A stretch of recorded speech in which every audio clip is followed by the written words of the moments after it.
C'est un véritable serpent de mer, Pierre. Ascoval se retrouve face à de nouvelles craintes. Oui, puisqu'on apprend que le repreneur British Steel a besoin d'argent frais. Cela sous-entend une porosité financière outre-Manche. Lionel Gaugelot, vous avez suivi l'affaire Ascoval. Depuis le début, British Steel assure mordicus qu'il respectera tous ses engagements pour mener à bien la reprise de l'aciériste. Il n'empêche que sur place, l'inquiétude doit être de mise.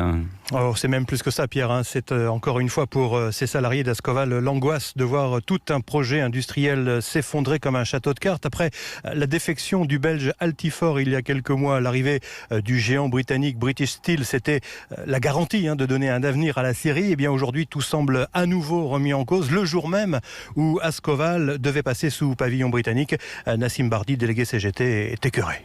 Franchement, c'est inadmissible. À la veille de la date d'entrée en jouissance, faire ça aux salariés d'Ascoval, c'est inhumain, c'est intolérable. Donc là, les salariés, ils ont pris encore un gros coup. Parce que la faillite, pour moi, c'est pas possible. Le carnet de commande est plein. Et on sait très bien que British Steel, c'est des financiers. Ils ont de l'argent. Ils ont un chiffre d'affaires de plus d'1 milliard. Et quand j'entends le mot faillite, ça m'énerve.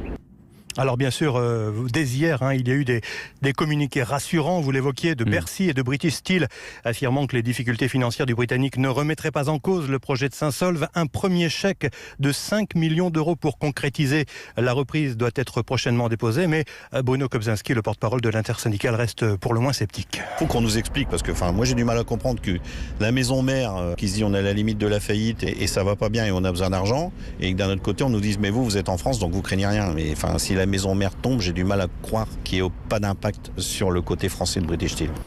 Alors si la reprise se confirme, les salariés craignent malgré tout que cet épisode refroidisse les futurs clients de la série. Ils attendent dans les prochains jours la venue sur place de représentants de British Steel pour être rassurés définitivement, si c'est possible, sur l'avenir du site. Merci Lionel Gaugelot à Saint-Saulve dans le Nord pour Europe.